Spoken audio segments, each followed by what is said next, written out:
Boa tarde a todas e todos presentes que estão tanto aqui dentro da sala quanto nos acompanhando pelo YouTube. Né? Então, vamos na a segunda mesa da nossa primeira jornada da REDAIS, da Rede de Apoio ao Ensino Superior. Nesse momento, a mesa vai trabalhar o tema o trabalho decente em cenários de transformações socioculturais. Como componentes da mesa, e já agradecendo a disponibilidade por ter aceito o convite e compartilhar conosco todo o know-how, né, todo o conhecimento que se tem e o trabalho que vocês desenvolvem. Então, nós teremos o professor Martim Aveiro, da Universidade Nacional del Sur, Maria Lígia de Oliveira Barbosa, da UFRJ, e Débora Cristina Jeffrey, da Unicamp. Então, seguindo a ordem determinada, então convido e novamente agradeço por sua participação, professor Martim, fique à vontade. Quando chegar pertinho do tempo limite, eu vou fazer a minha interferência avisando que faltam 5 minutos, tá bom? Bom, primeiro, muito obrigado à Rede de Apoio ao Ensino Superior, REDAES, ao Espaço de Apoio ao Ensino e Aprendizagem da Unicamp, a Arnaldo Pinto Júnior pelo convite. Muito agradecido de estar aqui com vocês, compartilhando esta jornada internacional da REDAES. Bom, eu estou chamado aqui para falar do trabalho docente em cenários de transformações culturais na Argentina, não? Eh, eu vou começar, eu sou historiador de educação, assim que poderia começar com a colônia, né? Tempo da independência argentina, mas vou cortar um pouquinho pelo tempo, da pós-pandemia, a crise política das universidades na Argentina, que é o que estamos atravessando nesse momento, nesse preciso momento, hoje, em nosso país. Você está escutando bem, não? Tudo Sim, certo? tá Ótimo, ótimo, Martim. ótimo. Bom, então, aos problemas não resolvidos e aos exageros pós-modernistas, né, que tivemos em nosso país, agora temos um reverso, né, um reverso conservador, liberal ou neoliberal, né, o que estamos atravessando nesse momento em nosso país. Além disso, o impacto acelerado da revolução tecnológica na geopolítica mundial e as suas consequências na aprendizagem dos nossos alunos.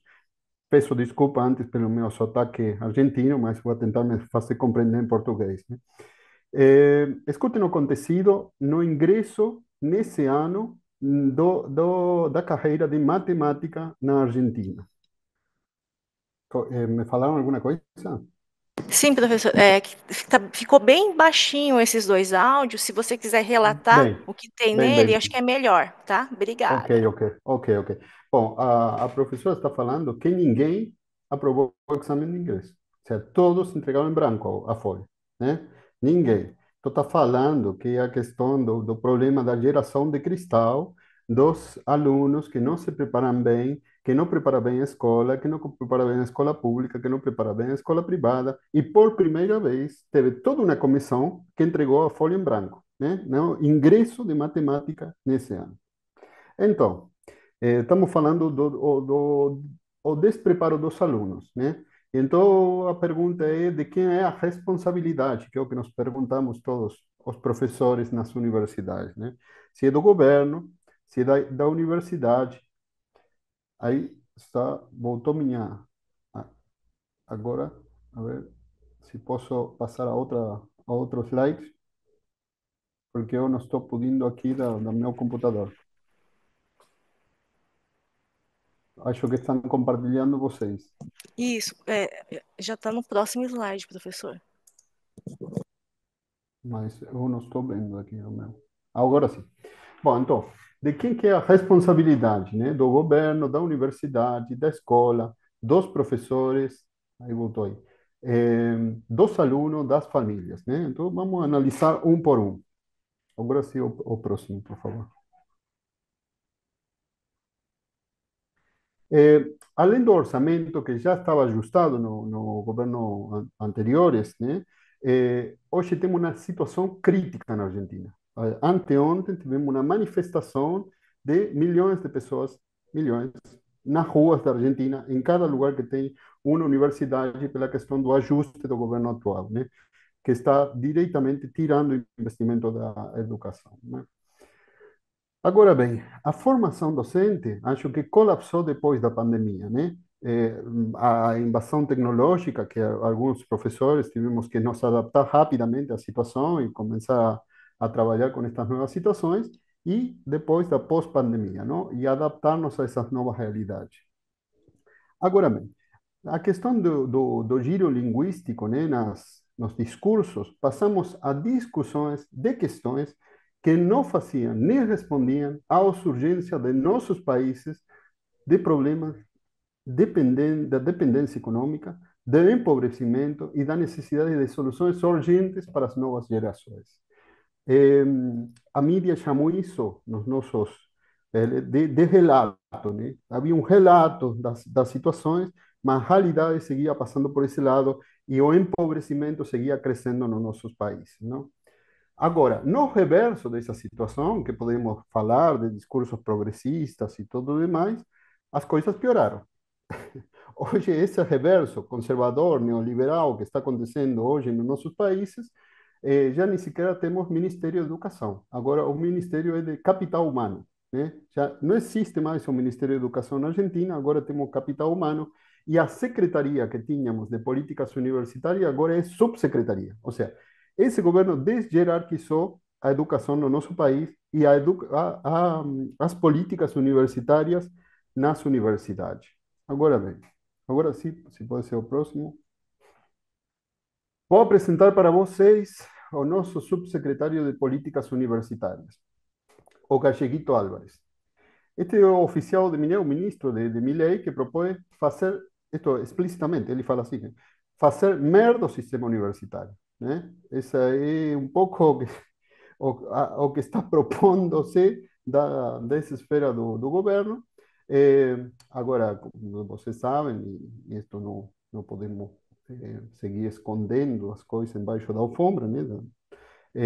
Tem coisas para mudar no sistema universitário, né? Sem dúvida nenhuma. Eu escrevi bastante sobre isso, sobre a perspectiva de Darcy Ribeiro, das questões das demagogias eleitorais dos nossos reitores, das nossas autoridades universitárias, que fazem tudo por ganhar uma eleição, mas o sistema não melhora.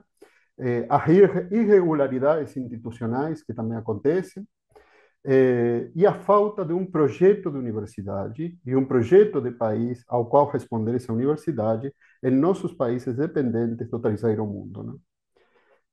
Mas esse cara que está hoje, diretamente, quer fazer merda o sistema, né?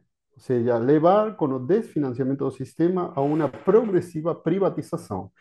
O Milei, Javier Milei, em campanha, falava que o sistema educativo não ia ser privado no curto prazo, mas nós sabemos no longo, né?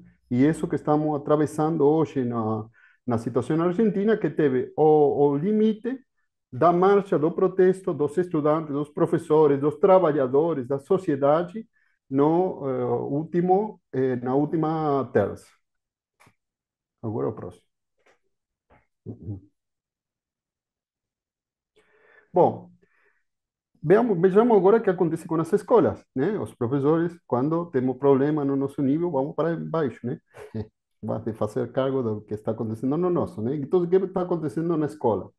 A situação já era ruim, mas agora ficou muito mais ruim.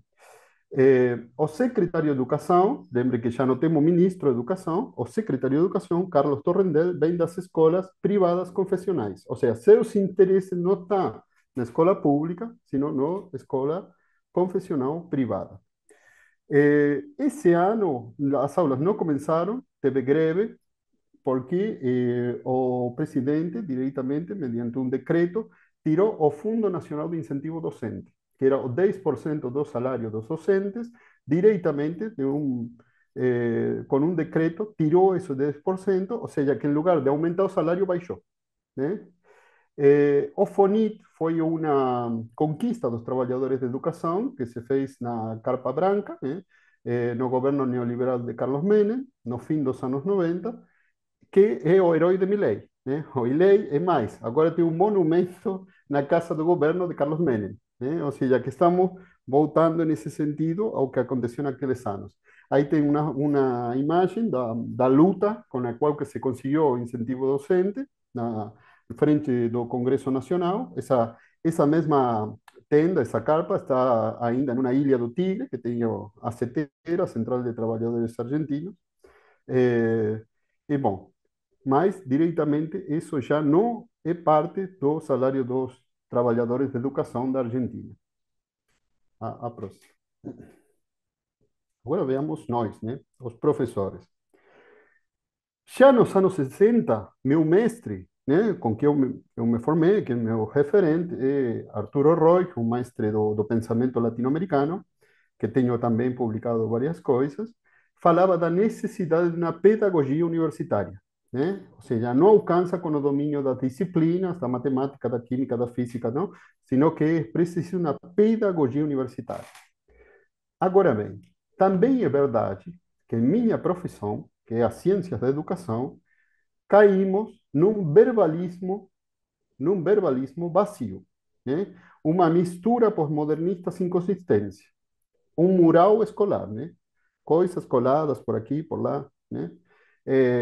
Depois podemos debater se a utilidade pedagógica de um mural escolar, mas a questão é que, no nosso maneira de pensar a educação, as coisas caíram vazio. Já parece mais um ato de fé, de esquerda ou de direita, que um exercício racional, sério, sistemático e certo do ensino basado nessas experiências que tiveram sucesso, né? E falo como professor de perspectivas pedagógicas no nível superior. Essa é uma das aulas que eu dou na universidade, além de teoria educativa. Por isso, no meu caso, me abrigo na história da educação. Pelo menos tem alguns fatos que são irrefutáveis, né? Depois teremos interpretação desses fatos, mas tem fatos que são irrefutáveis, né? Época de dissolução da verdade dos sujeitos, né? A história da educação, pelo menos, dá um chão, né? Um chão no qual fica firme, né? O próximo. Agora vejamos a questão dos alunos e as suas famílias. A professora, no áudio que quis compartilhar, que nos escutou bem, falava da geração de cristal, né? A professora. Podemos discutir bastante sobre isso, né? Mas a questão é que estamos num mundo virtual, não? De isso fala a geração de cristal, que detrás da tela do celular, né? Frente ao mundo da realidade, né? Então temos um mundo da ficção e um mundo da realidade. E o custo de passar desse mundo da ficção, das redes sociais, das imagens virtuais e tudo demais, à realidade. Agora, estamos passando da era digital em substituição da era da leitura e da escritura, né? E aí temos um despreparo na escola média e o choque, né, com a cultura acadêmica. Isso já estava, né, na cultura da elite das universidades e dos setores populares que chegavam na universidade, que terminavam sendo expulsos por essa cultura, né, acadêmica, mas agora isso se aprofundou, né, essa cultura digital com essa cultura da realidade. Então temos uma dissolução dos tempos de aprendizagem e um imediatismo, né, um imediatismo, querer tudo agora já, sem um futuro certo, né, sem aonde as novas gerações vão, aonde nós vamos, qual é o futuro, qual é o projeto dessas gerações. Por outro lado, temos alunos que procuram a nota 10, né? E até brigam por ter a nota 10, favorecendo a cultura minoritária da elite. Pequenos setores ou grupos de famílias que exigem a esses alunos ou por uma procura de bolsas, uma procura de status, de prestígio ou de postos laborais. E temos alunos que vão na universidade a tirar a nota, a tirar a disciplina com um 4, né? O mínimo, né? Como se diz na Argentina, safar, né? Esses dois setores convivem hoje na universidade, né? Atualmente, muitos deles têm que trabalhar e a universidade não fornece muitas oportunidades para eles, né? Trabalham, por exemplo, nas motinhos, né? Fazendo delivery, né? Alguns trabalham em bares, né? Tentando se pagar os estudos, o custo da vida também das suas famílias.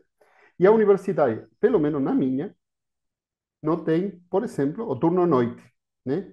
que os alunos que trabalham pudessem assistir nas noites, e não tem diferentes horários. Ou seja, que muito discurso progressista, muito Che Guevara, mas poucas soluções para os setores trabalhadores nas nossas turmas e na nossa sociedade. Agora bem, segundo o INDEC, a pobreza atingiu na Argentina 41,7% da população e a indigência 11,9% no segundo semestre de 2023. Ou seja, quase a metade da população embaixo da linha da pobreza. 58,8% entre 0 e 14 anos são pobres. 58,4%. 18,9% indigentes. Com uma projeção, com esse ajuste que está levando esse governo nesse momento, dos 70% da população embaixo da linha da pobreza. Isto está acontecendo hoje na Argentina. Esta situação na qual nos encontramos. Então, temos que perguntar-nos agora como fazemos com o trabalho docente nessas condições, nessa realidade dos nossos países, que, repito, do terceiro mundo, na geopolítica mundial, de pobreza e de dependência. A pós-pandemia, além de outras situações, nos fez dar conta de duas questões fundamentais. A necessidade ineludível da tecnologia, mas, ao mesmo tempo, da insubstituibilidade, desculpe, do encontro na sala de aula, né? A presença. A presença, o encontro, o contato, o cara a cara, né? Por outra parte, a vulnerabilidade dos direitos adquiridos pelos docentes, né? Que podem ser apagados num abrir e fechar de olhos. Vocês tiveram essa situação com Bolsonaro, a gente está atravessando essa situação hoje com Javier Milei na Argentina. Que de um dia para o outro podemos ficar sem direitos, diretamente, né? E aí vamos a outra discussão, que é o dilema da autonomia das universidades e os direitos docentes. A gente tem um convênio coletivo de trabalho, que temos de 2014, onde estão todos os nossos direitos docentes, e por outro lado temos a autonomia das universidades e o funcionamento autônomo, que teríamos que fazer uma discussão à parte, né? Como funcionam as universidades ao interior e como funcionam as universidades com relação aos direitos dos trabalhadores da educação universitária. Por isso mesmo, temos que ter um pé na aula e outro pé num projeto de reconstrução nacional. Um pé na aula e um pé num projeto de reconstrução nacional. Sem militantismo, que perca de vista a seriedade dos conhecimentos que ensina. Isto fala um amigo meu, que é Emílio Tenti Fanfani, que não tem nada que seja mais, que aporte mais para a militância, que o conhecimento sério, né? Que é o trabalho sério na nossa disciplina e o trabalho que fazemos, né? Mas tampouco isolado no individualismo ou no niilismo, né? Que faça perder essa outra dimensão de reconstrução da necessidade de um projeto nacional de emancipação, né? O seguinte. Bom, Professor Martim, mais uns 5 minutos, tá? ótimo, tá justo. Bom, as transformações socioculturais, o redimensionamento dos tempos e os espaços na pandemia, né? Já a aula deixou de ser aula fechada nos muros, no mesmo os tempos, né? Já não é o tempo linear. O passo do imigrante digital ao mundo dos nativos da era virtual, que deixa de ser um jogo ou um passatempo para ser uma coisa séria, né? O que acontece também nas redes sociais, o que acontece no mundo virtual. A hibridação e o desfoque das identidades, tanto individuais como coletivas. E então, nessa situação, temos que voltar a perguntar-nos qual que é o projeto das novas gerações. Qual que é o projeto das novas gerações que nós transmitimos e qual é esse projeto para nós, né? Na Argentina, os jovens votaram massivamente por Milei. Massivamente. Vem dele da rebelião contra a casta política, Assim fala o Milei, né? Casta política. Os jovens se cansaram da corrupção, da prebenda, todas essas situações da política e veem nesse cara uma questão revolucionária, né? Que venha cambiar esse mundo. Claro, agora estão vendo que essa revolução vai em contra deles também, porque o cara está afetando as universidades, as escolas, né? Mas já não é a revolução dos anos 60, 70, né? Que estava essa ideia da revolução possível, da igualdade possível, da justiça social, sino que tem que ver com um sistema, um antissistema anarcocapitalista. Já não é o anarquismo do princípio do século XIX, né? Os anarquistas que queriam mudar o sistema capitalista, que queriam mudar a sociedade. É um anarquismo capitalista neoliberal. E assim se define o Javier Milei, né? Ou seja, hoje o ideal anarquista libertário já não é o de San Martín, Bolívar, O'Higgins, Artigas, né? Já não é aquela libertação social das nossas dependências. Tem que ver com o liberalismo e com o neoliberalismo. Então, alguma coisa fizemos mal, não acho? Alguma coisa não está certa. Bom, vou fechar com a próxima.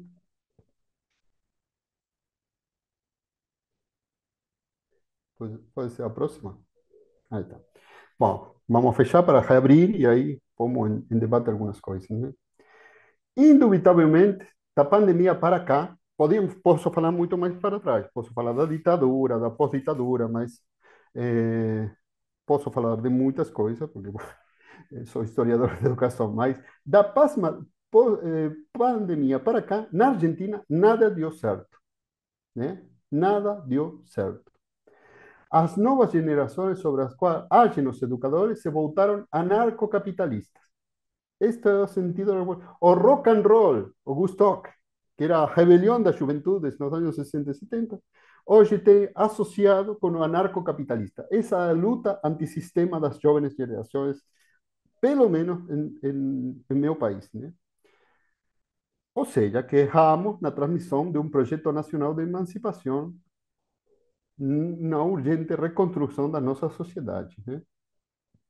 E aqui temos que pensar que nossas universidades não estão isentas pela abstração de direita ou abstração de esquerda, né? A esquerda também tem uma responsabilidade nisso, nas suas abstrações de uma revolução impossível, né? Então, vou citar a esse grande pensador brasileiro, que foi Darcy Ribeiro, que hoje estamos recuperando na Argentina, se está fazendo algum trabalho de tradução das suas obras na Universidade Geral Sarmiento, e estamos trabalhando bastante sobre o pensamento de Darcy Ribeiro, que falava: se uma vez mais nos deixamos fazer consumidores de sua tecnologia nova, as ameaças sobre a nossa sobrevivência e sobre a nossa soberania nacional serão ainda mais intensas. As classes dominantes e seus porta-vozes já definiram seu projeto de continuidade através das transformações estratégicas. Tal é o discurso neoliberal e privatista. Esta é a questão que sigue sendo importante nos nossos países. Depois, podemos discutir todo o demais. Mientras tengamos a metade do nosso país embaixo da linha da pobreza, todo o demais passa ao segundo plano. Muito obrigado.